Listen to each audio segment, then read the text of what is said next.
Hello everybody, I am Siegfried Trent, game designer, co-creator of Everyday Heroes and universe creator for Sig Trent Games.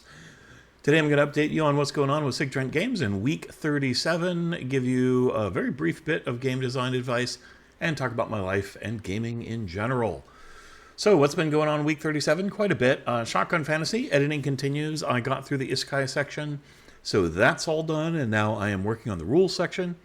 I think it's going to take another week, maybe two, before I'm ready to hand it off to somebody else for final editing. We'll see how it goes. I'm still getting a little bit of feedback from playtesters about, especially having to do with equipment and pricing, so I may make some little adjustments there in the wording, just to make the intent a little bit more clear. I've got a little bit more promotion to do. You'll see me doing more and more of that as time goes on, trying to let everybody know about Shotgun Fantasy and all the cool stuff that's in there, so expect more of that soon. Anyway, it's going pretty good. I need to accelerate that work just a little bit, I think. But I've been focused on some other projects, so we'll talk about those. Night Magics, no new news this week. Once again, kind of waiting for Shotgun Fantasy to get totally handed off to somebody else before I can dive into that really heavily. My sort of medium-term contract that I'm doing, which I haven't quite gotten permission to talk about yet, but I did ask as to when I'll be able to talk about it. Anyway, that continues. My schedule slipped just a little bit, so I need to make up that time this week, and or make up the word count, I guess, which takes time. But it's going really fun. I spent a lot of time on it yesterday, made a bunch of NPCs, which are really cool, and was just having a good time working on that project. So I think it'll be really neat when it comes out, and I look forward to telling you all about it. The other one, I did get permission to talk about, my shorter little project, which is Everyday Pirates. So that's something I'm going to do for Evil Genius Games. It's going to be one of the sidekick bonus features that comes out every month. I think this one is scheduled for January, but I'm not so sure on that. Anyway, it's, take to the high seas for plunder, become a pirate hunter, become a merchant if you want to. It should be fun. I mean, these are small little guys. They're like 7,500 words is the budget for it. So it's not going to be really long and super in-depth, but I'm going to try to pack as much good, cool pirate stuff in there as I possibly can, and I think I'll have a good time with it. I've got some really cool ideas, I think, for ship-to-ship combat, which is something we haven't really had before, and I think I've got some good ideas on how to do that and to make it really fun, plus character options. So far, I don't think I'm going to do a new class for it particularly, but we should have a lot of pirate-themed professions and naval-themed professions, and those will come with some cool talents that should make for cool characters. Now, if I get really inspired and I come up with a class idea that I think is going to be really good, then I'll put that in there. Otherwise, I'll recommend classes from kind of the catalog of Everyday Heroes that I think would be really good pirate classes. All right, so that's it for what I've been working on this week in terms of Sig Trent Games. Just a lot of writing. Again, I can't really talk about the details of some of that, but hopefully pretty soon I will be able to. Next up, game design tip of the week, and I'm going to keep this really short, and but I'm still giving you one, and it is called prioritize. And so what am I doing? It's a trick topic. I am going to prioritize work on my deadlines this week, and not so much giving you an in-depth game design tip of the week. But let's talk a little bit about it. When you have a lot of different projects that you're working on and different obligations that you need to meet, sometimes you're going to have to cut something a little bit short to focus on something else that's more important just at the moment, has a more immediate deadline. So that's what I'm doing. I've just spent a little less time preparing this topic than I normally would, and a little bit less time talking about it so that I can spend a little bit more time working on the project that I need to make up some ground on. But I think it is a good lesson, though. Always try to keep in mind track of each of the obligations you have, especially any deadlines or promises that you made, right? Because it's really important as a game designer to try and keep those. Now, life gets in the way sometimes. You can't always keep your promises, but you want to keep the absolute maximum number of them that you possibly can. If you can do them all, that is the gold standards. That's the ideal. If you can't, if you do run into a little bit of trouble, the best thing to do is to tell the people that you're working with, the other stakeholders, immediately that there's an issue. Now, if you're the first week on a 12-week project and you slip behind a little bit, that's not the same thing. That's fine. At some point you're going to have variance in the pace of the work that you're doing. But when you think there's any actual danger of missing a deadline or a turnover of something that you're supposed to give somebody else, then you should try to let them know as soon as possible, just even if there's just a risk of it. Now you might think, oh, I'm gonna make up for that, I'm gonna work really hard. And that may well be the case, but just be honest and say that's what you're doing. And that way people know, and then they can offer you help if they need it. Or that sometimes you'll learn, oh, well, it's fine. This thing got delayed anyway, so you actually have another couple of weeks, and that can be really great to hear and help you keep motivated and working on stuff. So good communication, like we talked about in the previous week, and let everybody know. But also, like I said, priorities, see the thing that's coming up and is most pressing, and put most of your work and focus there. All right. What have I been playing this week? Well, not as much as normal because I've been trying to catch up on stuff. I did play a little bit of Dungeons & Dragons online a few days ago.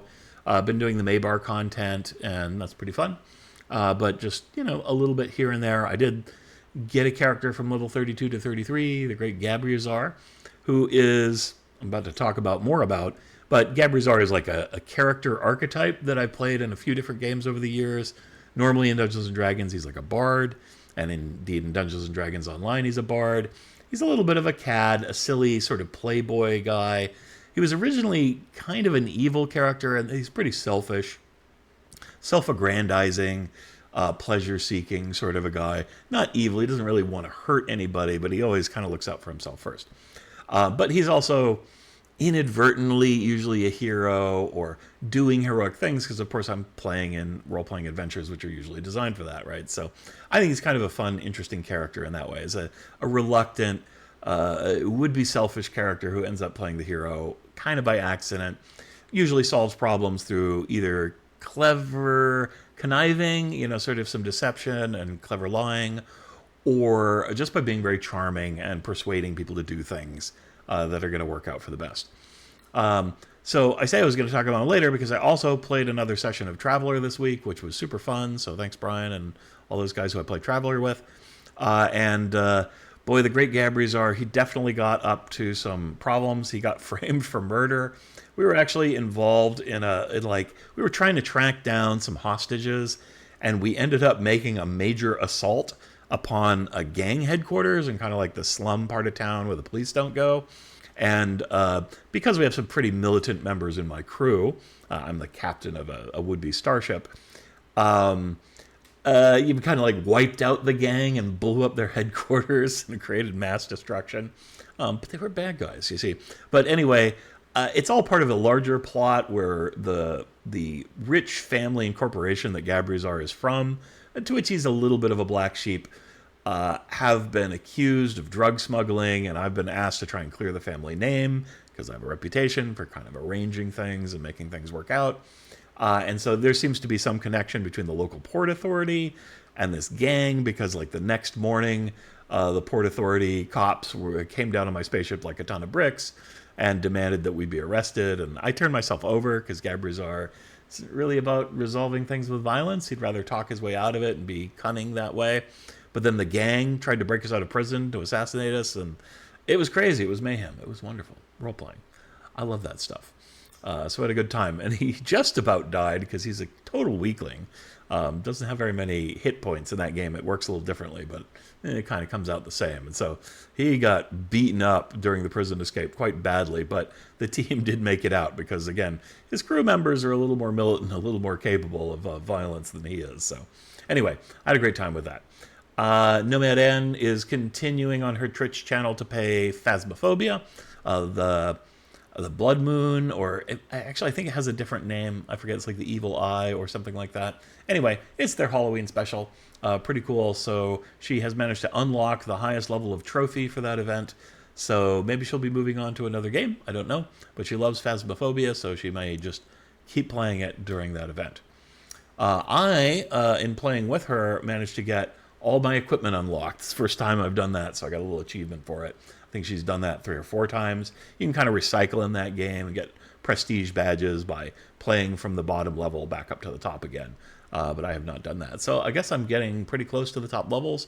I don't know how much more I have to do, but I've kind of unlocked all the equipment and stuff that you can get in that game.